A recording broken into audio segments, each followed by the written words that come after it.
Este es el resumen semanal de la lección de la escuela sabática para adultos. Estamos en el segundo trimestre del año 2025. ¿Cómo estudiar la profecía bíblica? Alusiones, imágenes y símbolos. Lección número 3 para el 19 de abril de 2025. Imágenes tomadas del matrimonio. Para memorizar. Y él me dijo, escribe, bienaventurados los llamados a la cena de bodas del Cordero. Además me dijo, estas son palabras verdaderas de Dios. Apocalipsis 19:9. Bien, la Biblia contiene muchas historias de amor que representan, simbolizan o aluden al matrimonio de Dios con su iglesia. Y esta semana se consideran algunos casos bíblicos muy interesantes. Veamos el punto número 1 de la lección de esta semana. Una carne. En Génesis capítulo 2, versículos 23 al 25, se muestra exactamente lo que dice la Biblia con respecto a el matrimonio. Fue Dios quien hizo el matrimonio. Y al crear a Adán y a Eva, su compañera, dijo, son una sola carne. Cuando Adán vio a Eva, que había sido sacada de su costilla, dijo, esto es hueso de mis huesos y carne de mi carne. Y el verso 24 dice que el hombre dejará a su padre y a su madre, se unirá a su mujer y serán una sola carne. Y en Efesios capítulo 5, versículos 29 al 32, aparece la figura de Cristo, el esposo, y la iglesia, la esposa. De modo que el vínculo del matrimonio refleja el vínculo entre Cristo y su iglesia. Su iglesia. Sabemos pues que el matrimonio fiel y para toda la vida fue el ideal establecido por Dios al crear al ser humano. Pero por desgracia, la humanidad caída arruinó este precioso don de Dios. El matrimonio, al igual que la verdad del sábado, fueron establecidos en el Edén. De modo que el matrimonio vino primero. Así que nosotros, los adventistas del séptimo día, antes de salir a proclamar el sábado con toda su fuerza, debemos restablecer el matrimonio. Y Cristo, cuando vino a la tierra, pues exaltó el sagrado o la sagrada institución del matrimonio. En el libro El Hogar Cristiano, página 84, leemos: Cristo no vino para destruir esa institución, sino para devolverle su santidad y elevación originales. Vino para restaurar la imagen moral de Dios en el hombre, y comenzó su obra sancionando la relación matrimonial. El que hizo la primera pareja santa y creó para ellos un paraíso, ha puesto su sello en la institución matrimonial, celebrada por primera vez en el Edén, cuando las estrellas de la mañana cantaban juntas y todos los hijos de Dios gritaban de alegría. Punto número 2. La novia hermosa. Es el libro de Ezequiel en el capítulo 16, que nos presenta de una manera alegórica lo que Dios hizo con la nación de Israel. Y es que presenta a alguien que desde pequeña, en su niñez, fue abandonada, ensangrentada. Alguien la halló, Dios la halló, y luego la sanó. En el capítulo 16, versículo 7, también vemos que luego cuando llega ya a adolescente y se convierte en una doncella, dice el versículo 8, pasé yo otra vez junto a ti y te miré, y he aquí que tu tiempo era tiempo de amores. Y extendí mi manto sobre ti y cubrí tu desnudez, y te di juramento y entré en pacto contigo, dice el Eterno, y fuiste mía. Notemos que aquí Dios está hablando de su pueblo, no cualquier pueblo, su pueblo en aquel tiempo. Pero ¿qué sucedió con este pueblo? Dios hizo tanto por él, pero más adelante dice en el versículo 15, pero confiaste en tu hermosura y te prostituiste a causa de tu renombre. Derramaste tus fornicaciones a cuantos pasaron, suya eras. Sin embargo, vemos a Dios, hermanos, también volviendo con su esposa infiel, tomándolo otra vez para sí. Y ahora esto es vívidamente una representación de Dios con su iglesia cuando ésta se prostituye. Pasemos ahora al punto número 3, que es similar. La esposa ramera de Oseas. Vamos a ver que en Oseas, en el capítulo 1, tiene que ver con la nación de Israel.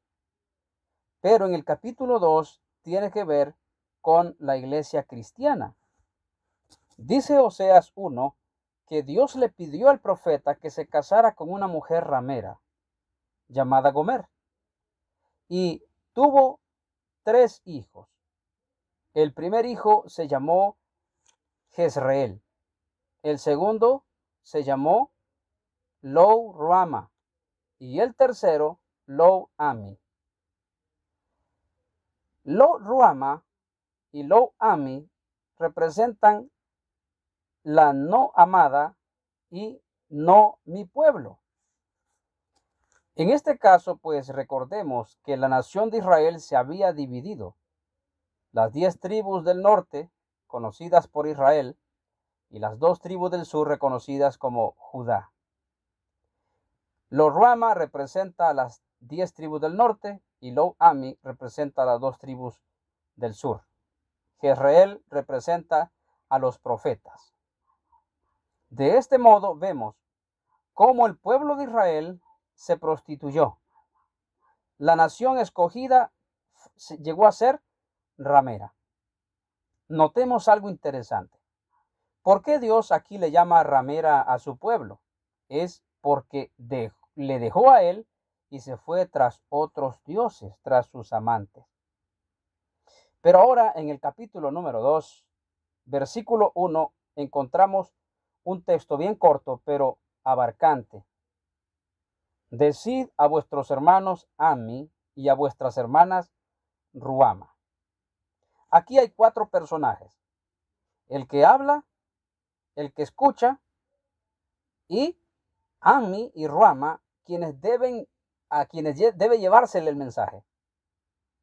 Obviamente el que habla es Dios. El que escucha es Jezreel. Y debe decirle a sus hermanos Ami y a sus hermanas Ruama. Vemos aquí que el prefijo de los nombres desaparece. Lo. Antes era Lo-Ami y Lo-Ruama. Ahora es Ami y Ruama. Lo-Ruama significaba no amada. Lo-Ami, no mi pueblo. Pero ahora vemos que Ruama es amada y Ami es mi pueblo. Y es el apóstol Pablo el que ubica esta profecía en la era cristiana. Libro de Romanos, capítulo 9, versículo 25 y 26. Como también Oseas dice, llamaré pueblo mío al que no era mi pueblo, y a la no amada, amada. Y en el lugar donde se dijo, vosotros no sois pueblo mío, allí serán llamados hijos del Dios viviente. ¿Quién era el pueblo de Dios en la antigüedad? Israel. ¿Quiénes no eran el pueblo de Dios en la antigüedad? los gentiles. Pero Dios desecha al pueblo de Israel y ahora adopta a los gentiles como su pueblo, como sus amados o su amada. Es decir, que es en este tiempo, y especialmente en los últimos días, encontramos la aplicación de Oseas capítulo 2, donde aparece Gomer como su iglesia, aparece Ammi y Ruama como los laicos, y aparece también Jezreel como un profeta, diciendo a sus hermanos, Ammi y Ruama, ¿qué les debe decir? Volvamos a Oseas capítulo 2 y leamos el versículo 2. Contended con vuestra madre, contended, porque ella no es mi mujer ni yo su marido. Aparte pues sus fornicaciones de su rostro y sus adulterios de entre sus pechos. Sí, mis hermanos, ¿puede la iglesia de Dios en estos últimos días convertirse en una ramera? Sí. Y por el hecho de llamarse o convertirse en una ramera, ¿se convierte en Babilonia? No. Vamos a ver más adelante en el punto número 5 que Babilonia también aparece como una ramera en el capítulo 17 del Apocalipsis. Pero la ramera de Oseas 1 y 2 es diferente. No es la misma. ¿Por qué? Porque Oseas está llamando ramera a su pueblo descarriado, tanto en el Antiguo Testamento como en el Nuevo Testamento, en el tiempo en que nosotros vivimos. ¿Cómo es que la iglesia puede llegar a convertirse en una ramera? Leamos en la Biblia. Santiago capítulo 4, versículo 4. Oh almas adúlteras, ¿no sabéis que la amistad con el mundo es enemistad contra Dios? Cualquiera pues que quiera ser amigo del mundo se constituye enemigo de Dios. Así es, mis hermanos. La iglesia comete adulterio espiritual y se convierte en una ramera cuando se enrolla con el mundo, cuando deja entrar el mundo a la iglesia y no le importa, sigue las costumbres, las modas y la vanidad del mundo. Entonces llega a ser una ramera. Ahora, ¿tiene esperanza la iglesia hoy día cuando se ha enrollado con el mundo y está adulterando con el mundo? Veamos qué dice la profecía. Oseas 2, versículos 14 al 19. Pero he aquí que yo la traeré y la llevaré al desierto y hablaré a su corazón y le daré sus viñas desde allí y el valle de Acor por puerta de esperanza. Allí clamará como en tiempos de su juventud y como en el día de su subida de Egipto. En aquel tiempo, dice el Señor, me llamarás Ishi, y nunca más me llamarás Baali, porque quitaré de su boca los nombres de los Baales, y nunca más se mencionarán sus nombres. En aquel tiempo haré para ti pacto con las bestias del campo, con las aves del cielo y con la serpiente de la tierra. Quitaré de la tierra arco y espada y guerra, y te haré dormir segura. Y te desposaré conmigo para siempre, te desposaré conmigo en justicia, juicio, benignidad y misericordia.